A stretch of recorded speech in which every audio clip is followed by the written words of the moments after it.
Hello. So, two questions.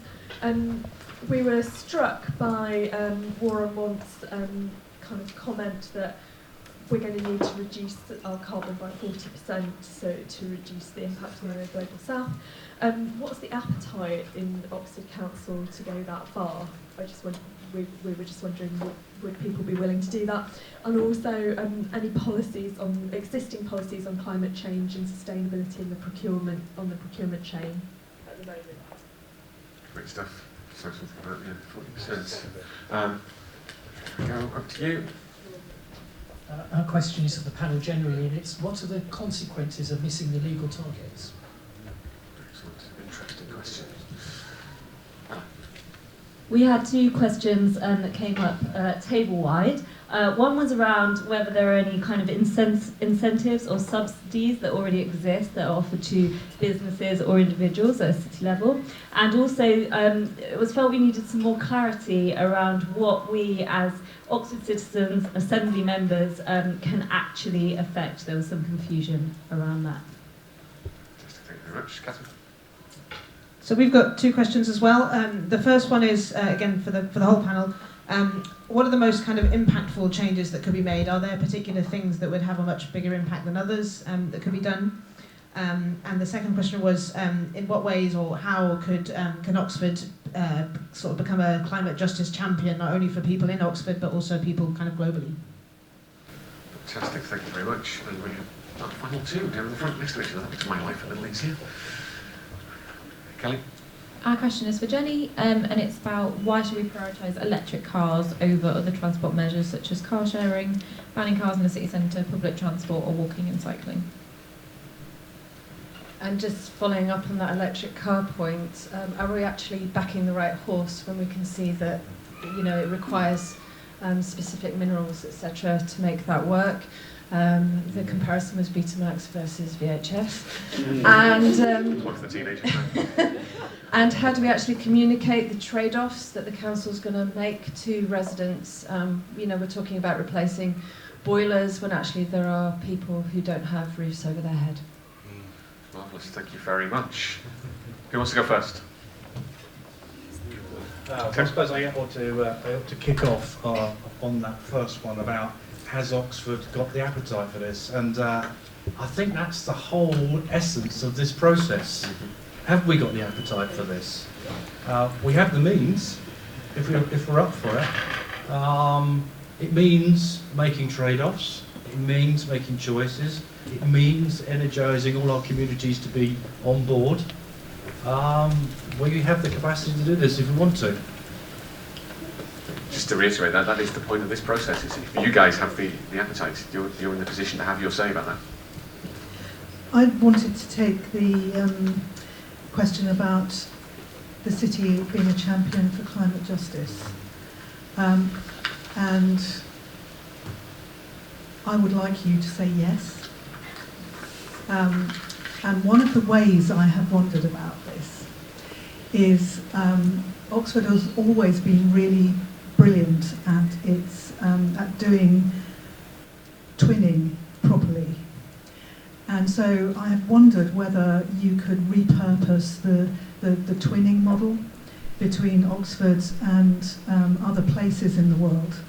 And at the time I was thinking about it, I was thinking about places like Ulaanbaatar in Mongolia, where lots and lots of children die very young because the cooking is not clean. So are there places that we could twin with to be collaborating on what these solutions could be, and where we could really learn from experience about some of the things that Asad was talking about in his presentation, and so that we would learn as much as giving. That's just one idea. I'm sure there are many, many others, but I think Oxford absolutely flipping well should be a leader in climate justice, and then I think you should be asking the City Council to be working with you on how to do that. And then on the EVs, I'm slightly concerned about people starting to want to make binary choices on types of technology.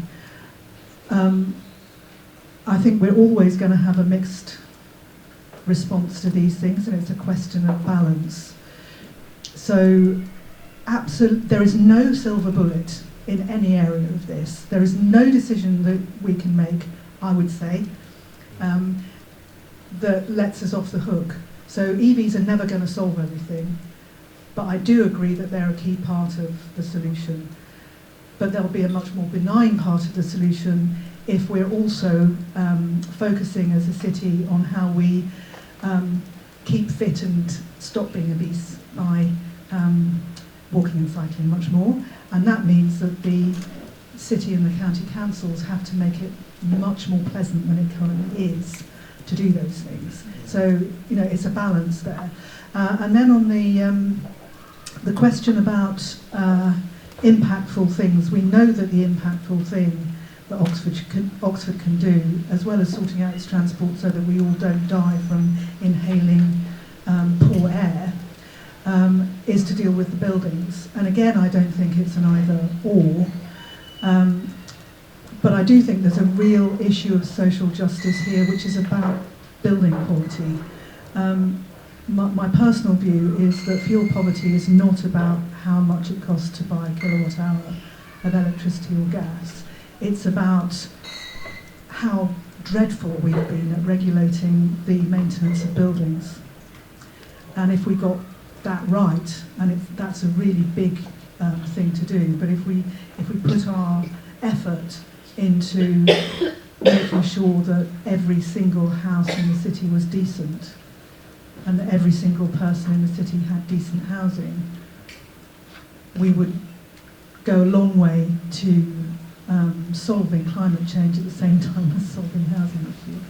I can see Asad furiously scribbling some notes down there.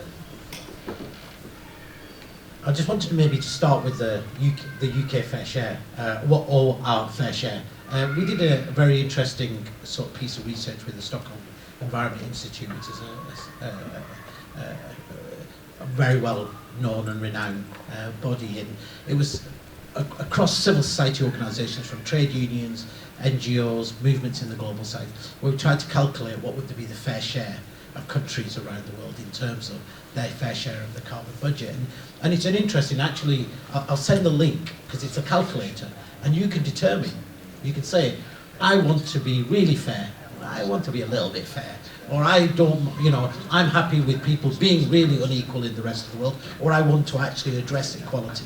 And it will help you, and it gives you a figure, and it comes out. It's not perfect, but it begins to land. And roughly, the UK would be about, if you was at its fair share, would be about over 200% by 2030.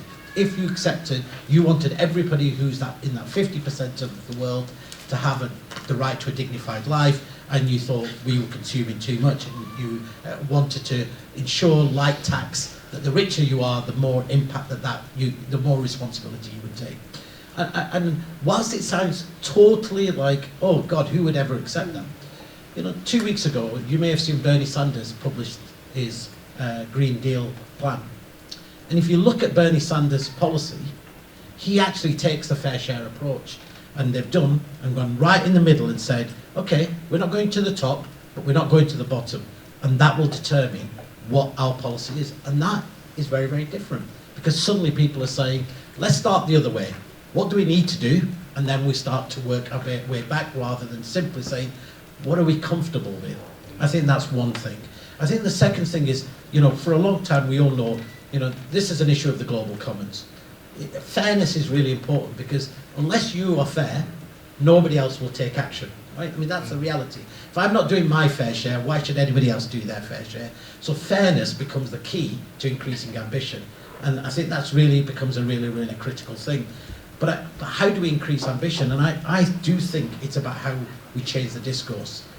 For too long, and I'm going to give you this, we talk about climate change as being something we have to do less of, or we can do. I think we should be talking about better, right? So when we're talking about transport, we should be talking about free public transport, right? We should be talking about some car clubs where they're needed, but not starting on let's simply make everybody go into electric I'm cars. going to have to jump in a second there. Speaking of transport, Jenny's got a train to catch. You had a specific question directed at you. Okay, so first of all, I'm so sorry that I wasn't able to cover lots of really important things. 7 minutes was incredibly challenging. I'm now going to try and do that justice. So, I'm going to start with the easy ones. Electric cars, yeah, absolutely. The energy that we don't use is by far the cheapest way to decarbonise, by far. So it would be absolutely crazy not to do absolutely all that we can do in terms of using public transport, in terms of walking, cycling, in terms of car sharing first. But even if we do all of those things, I think at the committee we assume that there will still be a demand for cars, and so that's where we look at electric vehicles. And yes, there are problems around some of the inputs, lithium and cobalt's also an issue, so we do need to look at innovation in those areas in the longer term. What are the consequences of missing the legal targets? Okay, so in the UK we've got the 2050 target. Because we know that politicians are unlikely to do the necessary changes unless you've got interim targets, we've also got the interim targets. And what happens if they miss them? Well, the role of the committee is to track progress year on year. We then set out recommendations for getting back on track. Those are legal recommendations and the government has to respond. If they don't respond, then basically other actors in civil society can take them to court through a judicial review. And we've seen that happen already with the decision to expand Heathrow. Incentives and subsidies. So we've got subsidies, upfront capital grants for electric vehicles. You've got central government funding for low carbon heat networks, which are a really important solution for decarbonising heat in cities. I know you're going to come to that this afternoon. There are also subsidies for heat pumps and other forms of renewable heating, and some subsidies for energy efficiency, although nowhere near the level that's needed. Most impactful changes, we saw that buildings are most of the emissions in Oxford. We think that absolutely start with energy efficiency, that can do around 20%, but then you do need to look to switch to a low carbon form of energy supply. So that could be a low carbon heat network, which is supplemented by a very large heat pump drawing the heat from rivers or from the air or from the ground. It could be hydrogen. That's not actually commercially viable anywhere in the world at the moment, so it's a bit of an outside horse, but it may be a way to make use of the gas grid in the future. And high efficiency heat pumps, because they're 3 times more efficient than a gas boiler. So it means that you can use vastly less energy, and so you don't actually need that much electricity to meet the demand, a third less than you would on a like-for-like basis with gas.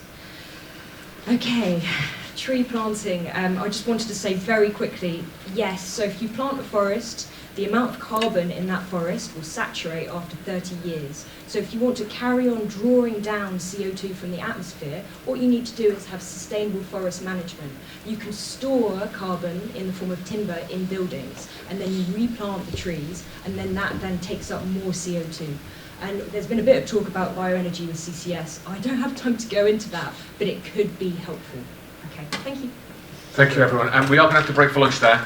So, the panel.